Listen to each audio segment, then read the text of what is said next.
Hello everyone, welcome to our channel Shubhada Group of Education Sirsi. You are watching Satish Sir's physics videos for Karnataka CET and NEET. Okay, I hope that you have successfully completed the KCET 2020 physics examination. Okay, very good question paper, and I just think that you may have done well. Okay, so I will solve some problems from Karnataka CET 2020 in this video. Okay, so this is what the solutions for Karnataka CET 2020. Okay, look at the first problem. A light beam of intensity 20 watt per square centimeter is incident normally on a perfectly reflecting surface of sides 25 centimeter cross 15 centimeter. The momentum imparted to the surface by the light per second is.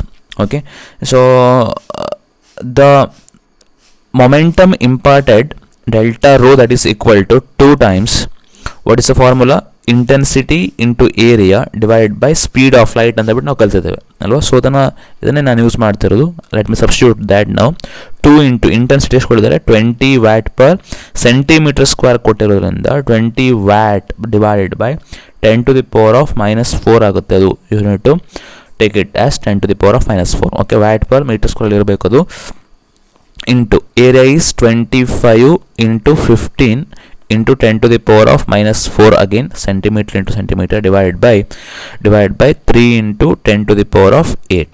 3 into 10 to the power of 8. Okay, 3 ones are 3 5s are. Okay, 25 into 5 is 225. 25 into 5 125. 125 into 2 is 250. 250 into 2 is 500. So the answer should start with 5. So that's the reason why option D is the right answer for that. That must be 5 into 10 to the power of -5 kg meter per second. So that's the reason why option D is the right answer for this one. Okay, so next problem move on. An object approaches a convergent lens from the left of the lens with a uniform speed of 5 meter per second and stops at the focus, the image. Okay, the same problem ನಾನು ನಮ್ಮ paid ಕೋರ್ಸಲ್ಲಿ ಕೂಡ discuss ಮಾಡಿದ್ದೆ actually. So this is the question from NCERT ಎಕ್ಸಾಂಪ್ಲರಿಂದ ಬಂದಿತ್ತು ಈ problem. Okay, so and ಇದಕ್ಕೆ actually ನಾನು theory ಒಂದು ಮೆಥಮೆಟಿಕಲ್ ಕೂಡ ಪ್ರೂವ್ ಮಾಡಿಕೊಟ್ಟಿದ್ದೆ ಆ್ಯಂಡ್ ಥೇರಿ ಕೂಡ ಹೇಳಿರ್ಬೋದು ನಿಮಗೆ. So the image should move away from the lens with the non uniform acceleration ಆಯಿತಾ. Moves away from the lens with a non uniform acceleration. Option D must be the right answer for this question. Okay, next problem ನೋಡಿ. The refracting angle of a prism is A and the refractive index of the material of the prism is cot A by 2. Okay, refractive index mu equal to cot A by 2 ಅಂತ ಕೊಟ್ಟಿದ್ದಾರೆ. The angle of minimum deviation is. Okay, so ನಾವು ಕಲ್ತಿದ್ದೇವೆ refractive index mu equal to sin A plus delta deviation delta divided by 2 divided by sin A by 2 ಅಂತ ಓದಿದ್ದೀವಿ, ಹೌದಾ.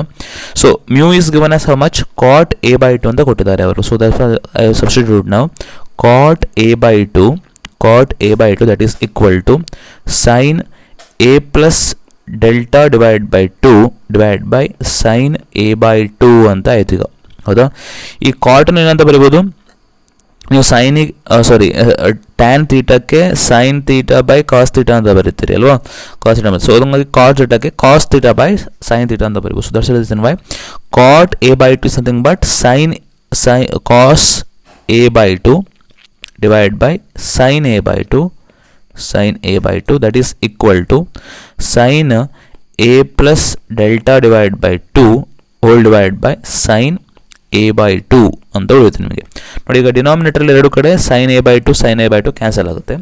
So what we finally left with cos A by 2 that is equal to sin of A plus delta divided by 2 ಅಂತ ಉಳಿಯುತ್ತೆ. Okay, convert sin theta into cos theta convert ಮಾಡಿ. It is what cos A by 2 sin 90 cos 90 minus theta is sin theta ಅಲ್ವಾ ಅದು. So cos 90 minus A plus delta divided by 2 ಅಂತ consideration ಮಾಡ್ತಾನೆ. So ಅವಾಗ ಏನಾಯ್ತು actually ಕಾಸ್ ಏನಾದ್ರು ಹೋಗ್ತದೆ ಇವಾಗ. So what we finally left with A by 2 equal to, therefore A by 2 that is equal to 90 minus 90 minus A plus delta divide by 2 ಅಂತ ಉಳ್ಕೊಳ್ತೀನಿ ನಿಮಗೆ. ಹೌದಾ, ಇದನ್ನು ಸಿಂಪ್ಲಿಫೈ ಮಾಡಿ. So what I left with A by 2 that is equal to 180 minus A minus delta divide by 2 ಅಂತ ಉಳಿದಿದೆ ನಿಮಗೆ ಇವಾಗ. ಹೌದಾ, ಸೊ ನಾವು what actually happens, so therefore what I left with, so let me substitute now. ಈಗ 2a that is equal to 2 ಎರಡು ಕಡೆ cancel ಆಯ್ತದ, ಡೈರೆಕ್ಟಾಗಿ ಹೋಯ್ತು, ಎ ಕ್ಯಾನ್ಸಲ್ ಆಯ್ತು. ಸೊ 2 ಬೇಕು ಅಂತಿಲ್ಲ. a equal to 180 minus A minus delta. So therefore delta equal to 180 minus 2a, 180 minus 2a. So ಹಂಗಾಗಿ option A is the right answer for this question. Next problem ಆಗಿ, the following figure shows a beam of light converging at a point P. Okay, converging at a point P. ಈ point P ಗೆ converge ಆಗ್ತಾ ಇದೆ ಅಂತ ಕೊಡ್ತಿದ್ದಾರೆ. when a concave lens of focal length, ನೋಡಿ ಕೊಟ್ಟಿರೋ lens ಯಾವುದು, ಕಾಂಕೇವ್ ಲೆನ್ಸ್ ಅಲ್ವಾ, ಕಾಂಕೇವ್ ಲೆನ್ಸ್ ಅನ್ನು ಕೊಟ್ಟಿದ್ದಾರೆ. So for that f equal to minus 16 centimetre ಅಂತ ನಿಮ್ಗೆ ಗೊತ್ತಾಗಬೇಕು. Is introduced in the path of the beam at a place as shown in the figure, shown by the dotted line, such that OP becomes axis of the lens.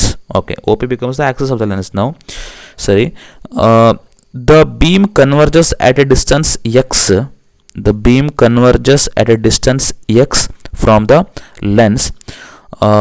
The value of x will be, ನೋಡಿ ಇವಾಗ converges at a point X at a distance X ಅಂದರೆ that is the image distance ಅಂತ ಗೊತ್ತಾಗಬೇಕು ನಿಮಗೆ. ಅದು that is the image distance. ಆಯಿತಾ, ನಾವು image ಡಿಸ್ಟೆನ್ಸನ್ನೇ ಕಂಡುಹಿಡಬೇಕು ನಾವು ಇವಾಗ. ಆ್ಯಂಡ್ ನಾವು this is what the virtual object. ಇದು P that is a virtual object ಆಯಿತಾ ಅದು. So that acts like a virtual object. So ಹಂಗಾಗಿ ನಾನು ಏನು ತೊಗೊಳ್ಬೋದು ಅಂತಂದ್ರೆ ಈಗ, okay, so for that add I have to take U is equal to plus 12 ಅಂತ ನಾನು ಕನ್ಸಿಡರೇಷನ್ಗೆ ತೊಗೊಳ್ತೇನೆ ಅದನ್ನು. U equal to plus 12.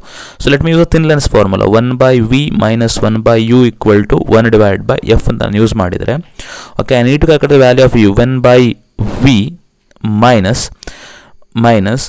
ಇವಾಗ ನೋಡಿ ಅದು ಪ್ಲಸ್ 12 ಆಗ್ತದೆ ಮೈನಸ್ 12 ಆಗ್ತದೆ ಅಂತ ಒಂದು ಸಲ ಕರೆಕ್ಟಾಗಿ ಕ್ಲಿಯರಾಗಿ ನೋಡಿ. That is whether it is U is positive or negative ಅಂತ ಹೇಳ್ಬಿಟ್ಟು.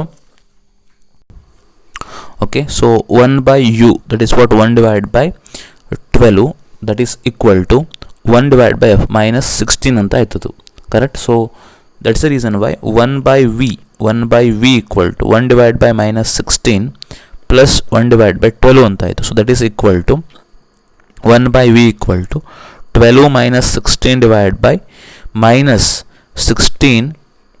16 into how much, 12, minus 16 into 12 ಅಂತ ಆಯ್ತಲ್ವ, ಅದು ಮೈನಸ್ 16 ಇಂಟು 12, ಕರೆಕ್ಟ್. ಸೊ ಇವಾಗ ಏನು ಉಳಿತು ಹಂಗಾದ್ರೆ ನನಗೆ, that is equal to minus 4 divided by minus 16 into 12 ಆಯಿತು. So that is what equal to 4 1s 4 4s ಆಯಿತು. ಹೌದಾ, ಸೊ ಹಾಗಾಗಿ ಒಡೆಲ್ಲ ಇಟ್ಟು ಮೈನಸ್ 1 ಡಿವೈಡ್ ಬೈ 48 ಅಂತ ಉಳಿತು. So that's the reason why we equal to what, v equal to minus 48 centimeter. v is nothing but the image distance x adu. So that's the reason why x equal to minus 48 centimeter ಅಂತ ನಿಮ್ಗೆ ಗೊತ್ತಾಗುತ್ತೆ. So ಯಾವ್ದು option ಆಗುತ್ತೆ, option A is the right answer for this question. Okay, next problem ಹೋಗಿ, 3 polarized sheets P1, P2 and P3 are kept parallel to each other such that the angle between the pass axis of P1 and P2 is 45 degree and that between the P2 and P3 is also 45 degree. If unpolarized beam of light of intensity 128 watt per square meter is incident on P1, what is the intensity of the light coming out from the P3? So this is the question here. ಇವಾಗ ನೋಡಿ, let me take the system here. Okay, ಆ system of 3 ಪೊಲರೈಡ್ಸ್ನ ತಗೊಳ್ತೇನೆ ನಾನು ಇವಾಗ. This is the first polaroid and this is the second polaroid and this is the third polaroid. Okay, so P1 and this is the P2 and this is the P3. Okay, this is the pass axis ಅಂತ consideration ಮಾಡಿದರೆ ನಾವು ಇವಾಗ. So intensity of the incoming light ಎಷ್ಟು ಕೊಟ್ಟಿದ್ದಾರೆ actually ಅವರು, ಇದು ಕೊಟ್ಟಿರೋದು 128 watt per square metre ಅಂತ ಕೊಟ್ಟಿದ್ದಾರಲ್ವ. ನಾನು ಫಸ್ಟ್ ಆಲ್ರೆಡಿ ಕ್ಲಿಯರ್ ಆಗಿ ನಾನು ಸಿನಾಪ್ಸಿಸ್ ಡಿಸ್ಕಸ್ ಮಾಡಿದ್ದೇನೆ.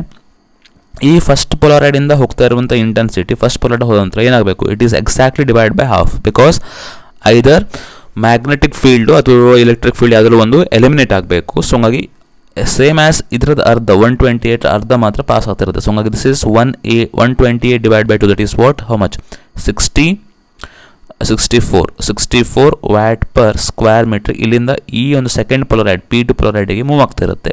ಓಕೆ, ಸೊ ಇವಾಗ so what is the intensity coming from P2? that let me take it as I2 now. Okay, I2 in the consideration, that is what, by using the I naught cos square theta, by using the ಇದು law, Brewster's law ಪ್ರಕಾರ ಅಲ್ವಾ ಇದು. So Brewster's law, this is the intensity of the emitted light to the polarized, that is equal to I naught cos square theta ಅಂತ ನಿಮ್ಗೆ ಗೊತ್ತಿದೆ. So I naught is 64 ಬೀಳ್ತಾ ಇದೆ ಹೆಂಗಂದ್ರೆ cos square 45 ಡಿಗ್ರಿ ಅಲ್ವಾ. ಈಗ cos 45 is 1 by root 2 the whole square, that is equal to 1 by 2 by 3 is what going to be 32 watt per square meter ಅಂತ ಬರುತ್ತೆ ನಿಮಗೆ. ಅದೆಲ್ಲಿಂದ ಹೋಗ್ತಿರೋದು ಆ್ಯಕ್ಚುಲಿ ಇಲ್ಲಿ ಪಾಯಿಂಟಿಗೆ ಬಂತು. ಎಷ್ಟು ಬಂತು ಇಲ್ಲಿ 32 ವ್ಯಾಟ್ ಪರ್ ಸ್ಕ್ವೇರ್ ಮೀಟರ್ ಅಂತ ಬಂದಿರುತ್ತೆ. ಇದರಿಂದ ಇಲ್ಲಿಗೆ ಪಾಸ್ ಆಗ್ತಿರೋದು ಇವಾಗ. So that is what intensity of the light passing from what I3 equal to again same thing right. Intensity of the incident light is much 32 ಅಂತ ಕೊಟ್ಟಿದ್ದಾರೆ ಈಗ ಥರ್ಡ್ P3ಗೆ cos square 45 degree, that is what equal to again same thing, it is what going to be much 16 watt per square metre. ಹಾಗಾಗಿ ಯಾವ್ದು ಬರುತ್ತೆ option D is the right answer for this question. Next problem move ಆಗೋಣ. Two poles are separated by a distance of 3.14 meter. The resolving power of the human eye is 1 minute of an arc. The maximum distance from which he can identify the two poles distinctly ಅಂತ ಹೇಳ್ಬಿಟ್ಟು. So this is also a very good problem ಅಂತಲೇ ಹೇಳ್ಬೋದು. Okay, so ಇವಾಗ ನಮಗೆ ಗೊತ್ತಿದೆ the resolving power of the human ice 1 minute ಅಂತ ಕೊಟ್ಟಿದ್ದಾರೆ. 1 minute, okay 1 minute ಅಂತ ಕೊಟ್ಟಿರೋದ್ರಿಂದ ಇವಾಗ ನಾವೇನು ತೊಗೊಳ್ಬೋದು ಅಂತಂದರೆ ಇವಾಗ, ಸೊ ನಾವು let me make it as ಇವಾಗ ರಿಸಾಲ್ವಿಂಗ್ ಪವರ್ಗೆ ಏನಿದೆ formula actually delta theta is equal to distance. Okay, that is what the distance divide by the length ಅಂತ ನಾವು ತಗೊಳ್ತೇನೆ ಅದನ್ನು. Okay, so that is what length L. Okay, so maximum distance from which the can identify other distance ಎಲ್ಲನೇ ನಾವು ಕಂಡುಹಿಡಬೇಕು ಇವಾಗ. So theta delta theta ಅವರು 1 minute ಅಂತ ಕೊಟ್ಟಿದ್ದಾರೆ. So 1 minute in the sense what actually 1 divide by radians ಇರಬೇಕು 1/60 into pi by 180 ಅಂತ ಮಾಡ್ತಾರೆ. ದಟ್ ಈಸ್ ಈಕ್ವಲ್ ಟು ನಾವು the distance poles are separated by the distance of how much 3.14 divided by 3.14 divide by L ಅಂತ ಆಯಿತು. ಹೌದಾ ನೋಡಿ, 3.14 pi cancel ಆಗುತ್ತೆ. So what will left, so therefore we can directly take L is equal to 60 into 180. 60 into 180. So for that one what will get here, that must be in terms of the kilometre itself. 18ರಲ್ಲಿ 108 ಹೆಂಗಂದ್ರೆ so it is what 10.8 kilometre ಆಗುತ್ತೆ. ಅದಕ್ಕೆ 10.8 kilometre. Option B is the right answer for this question. Okay, next problem ಹೋಗೋಣ. In Young's double slit experiment, the distance between the slits and the screen is capital D alwa. The slit and screen is capital D is 1.2 meter. The distance between the two slits small d equal to 2.4 millimeter. If a thin transparent mica sheet of thickness T equal to 1 micrometer and refractive index mu equal to 1.5 is introduced between the one of the interfering beams, the shift ನಮ್ಗೆ ಗೊತ್ತು, ನಾನು ಹೇಳಿದ್ದೇನೆ already, shift is equal to synopsis clear discuss ಮಾಡಿದ್ದೇನೆ. Shift equal to mu minus 1 into T into D divide by D. Okay, so this is the formula what you have to use here. That is the value of the shift ಅಂತ ಹೇಳ್ಬಿಟ್ಟು ನೀವು already ಅದ್ರ ಬಗ್ಗೆ ಕಲ್ತಿದ್ದೀರಿ. ಹೌದಾ, so ಇವಾಗ ಏನು ಮಾಡ್ತೀರಿ ಅಂತಂದರೆ substitute the values. Refractive index ಎಷ್ಟು ಕೊಟ್ಟಿದೆ ಇವಾಗ? Refractive index is given to be how much 1.5 minus 1 into thickness is 1 micro, 1 into 10 to the power of minus 6 into capital D is how much 1.2 meter divided by small d is how much 2.4 into 10 to the power of minus 3 millimeter ಅಂತ ಕೊಟ್ಟಿದ್ದಾರೆ. So ಎಷ್ಟು ಉಳಿಬೇಕಾಯ್ತು ಹಂಗಾದ್ರೆ ಇವಾಗ? So I hope that 1.5 it's what 0.5 ಆಯಿತು. ಅದು 0.5 ಆಯಿತು. 12 1.2 ಇದು divide by 2 ಆಯಿತು ಇಂಟು 0.25 ಅಂತ ಶುರುವಾಗಲ್ಲ answer. Answer should start with what 0.25. So ಹಂಗಾಗಿ ಯಾಕಂದರೆ 0.5 ಅರ್ಧ ಅಷ್ಟು 250 ಅಲ್ವಾ ಅದು. ಸೊ ಹಂಗಾಗಿ ಇಟ್ ಶುಡ್ ಸ್ಟಾರ್ಟ್ ವಿತ್ 0.25. ಅದಕ್ಕೋಸ್ಕರ ಆಪ್ಷನ್ ಎ ಅಲ್ಲೇ ಡೈರೆಕ್ಟಾಗಿ ನೀವು ಹೇಳ್ಬೋದು ಅದನ್ನು. The answer must be what, ನೀವು ಸಿಂಪ್ಲಿಫೈ ಮಾಡಬೇಕು, will get the same answer 0.25 milli 10 to the power of minus 3 meter. Okay, so option A is the right answer for this question. Okay, next problem move ಆಗೋಣ ಇವಾಗ. The de Broglie wavelength associated with electron of the hydrogen atom in this ground state is ಅಂತ ಕೇಳಿದ್ರಿ ಇವಾಗ. ಹೌದಾ, this is also a very good problem. Okay, ಇದನ್ನು ಎರಡು ಥರ ನಾವು ಸಾಲ್ವ್ ಮಾಡ್ಬೋದು ಈ ಪ್ರಾಬ್ಲಮನ್ನು. ಸೊ ಇವಾಗ ನೋಡಿ ನಿಮಗೆ ಡಿ ಬ್ರೋಗ್ಲಿ ವೇವ್ಲೆಂತ್ ಲ್ಯಾಂಬ್ಡಾ ಏನಿದೆ, lambda is equal to H divide by P ಅಂತ, that is what H divide by M into V, mass into velocity. So ಇವಾಗ ಏನು ಮಾಡಬೇಕು ಅಂತಂದರೆ velocity of the electron of the hydrogen atom in the ground ಸ್ಟೇಟನ್ನು ಕಂಡುಹಿಡಬೇಕಲ್ವ ಫಸ್ಟಿಗೆ. So that is what kinetic energy ಬಗ್ಗೆ ತಗೊಂಡ್ರೆ ನಾನು kinetic energy is equal to 1/2 times M into V square. So therefore what will get V square is equal to 2 times kinetic energy divide by M ಅಂತ ಆಯಿತು. So therefore V equal to square root of 2 times kinetic energy divide by mass of the electron, that is equal to square root of 2 into, okay ನೀವು kinetic ಎನರ್ಜಿಯಿಂದ ground state ನೀವು ನೆನಪಿಟ್ಕೋಬೇಕಾಗುತ್ತೆ, that is 2 into 2.180 into 10⁻⁻18 joules ಅದು divide by mass 9.1 into 10⁻⁻31 kg. Okay, so nearest answer ನಿಮ್ಗೆ ತೊಗೊಳ್ಳಿ, ಸಮಸ್ಯೆ ಇಲ್ಲ. 2.18 ಬರುತ್ತೆ ನಿಮಗೆ, 18 ಅಂತ ಬಂದಿರುತ್ತೆ ಅದ್ರ ವ್ಯಾಲ್ಯೂ, into 10⁻6 metre per second, 6 metre per second ಅಂತ ಬಂದಿರುತ್ತೆ. ಓಕೆ, ಇವಾಗ ನಾನು ಏನು ಮಾಡೋಣ ಅಂತಂದರೆ let me try to substitute the ವ್ಯಾಲ್ಯೂಸ್ನ. Okay, lambda is equal to H, Planck's constant ಏನಿದೆ 6.6 ಅಲ್ವ, 6.6 into 10⁻⁻34 joule second divide by mass, it is what 9 into 10⁻⁻31 ರೈಟ ತೊಗೊಳ್ತಾನೆ. ಓಕೆ, ಡೆಸಿಮಲ್ಸ್ ಏನು ಬೇಕು ಅಂತಿಲ್ಲ, ಇಂಟು 2.18 ನಮಗೇನು ಬಂದಿದೆ 2.18 10⁻⁻⁻+6 ಅಲ್ವ, ಅದು +6. ಓಕೆ, ಸೊ ಇದನ್ನು ಸಿಂಪ್ಲಿಫೈ ಮಾಡಿ. Suppose if you simplify that you will get 3.3 angstrom ಅಂತ ಬರುತ್ತೆ ಆನ್ಸರು. ಸೊ ಅದಕ್ಕೋಸ್ಕರ option C is the right answer for this question, option C. Okay, 9th problem ನೋಡಿ. The following graph represents the variation of photocurrent with anode potential for a metal surface. Here I1, I2 and I3 represents the intensities and mu1, mu2 and mu3 represents the frequency of the curves 1, 2 and 3 respectively. Then which of the relationship is correct ಅಂತ ಹೇಳ್ಬಿಟ್ಟು ಈಗ ನೋಡಿ ಫಸ್ಟಿಗೆ ಏನಂತ ಹೇಳಬೇಕು ಅಂದರೆ, ನಾವು this is the point, ಈ ಪಾಯಿಂಟಲ್ಲಿ we can say that the same stopping potential, the same stopping potential stopping potential ಇದೆ ಅಲ್ಲಿ. ಸೊ ಸೇಮ್ ಸ್ಟಾಪಿಂಗ್ ಪೊಟೆನ್ಷಿಯಲ್ ಇದ್ದಾಗ I clearly told you that mu is constant ಅಂತ ಹೇಳ್ಬಿಟ್ಟು ಓದಿದ್ರಿ ನಾವು. ಮ್ಯೂ ಈಸ್ ಕಾನ್ಸ್ಟೆಂಟ್ ಅಂತ ಹೇಳ್ಬಿಟ್ಟು ನಾವು ಗ್ರಾಫಲ್ಲಿ ನಾನು ಸಿನಾಪ್ಸಿಸಲ್ಲಿ ಕೂಡ ಹೇಳಿದ್ದೇನೆ, ಮ್ಯೂ ಈಸ್ ಕಾನ್ಸ್ಟೆಂಟ್. ಹಾಗಾಗಿ μ1 ಫಸ್ಟ್ ಕರ್ that must be equal to what, μ2 that must be equal to some constant value ಇರಬೇಕು, ಅದು ಇರಲೇಬೇಕು. ಓಕೆ, ಹಾಗೆಯೇ ನೋಡಿ ಇದಕ್ಕೊಂದು ಬೇರೆ ಇಂಟೆನ್ಸಿಟಿ ಇದೆ, I1 ಇದೆ, ಇದಕ್ಕೊಂದು I2 ಇದೆ, ಇದಕ್ಕೊಂದು I1 ಇದೆ. So they are never be equal ಆಗಬೇಕು ಅಂದ್ರೆ ಹೆಂಗಿರ್ಬೇಕು ಆ್ಯಕ್ಚುಲಿ, ಈಗ ಸ್ಟಾಪಿಂಗ್ ಪೊಟೆನ್ಷಿಯಲ್ ಬೇರೆ ಬೇರೆ ಆಗಿದ್ದು ಹಿಂಗೆ ಒಂದು ಥರ ಮಾಡಿದರೆ ನಾವು ಕ್ಲಿಯರ್ಲಿ ದಟ್ ಆ intensities are going to be equal ಅಂತ ಹೇಳಿ. ಸೊ ಇಲ್ಲಿ 1ಗೆ ಮತ್ತೆ ಇಂಟೆನ್ಸಿಟಿ ಆಫ್ ದಿ ಫಸ್ಟ್ ಒನ್ನು it never be equal to what, intensity of the second curve ಯಾವುದು ಕೂಡ ಈಕ್ವಲ್ ಆಗಿರೋದಿಲ್ಲ.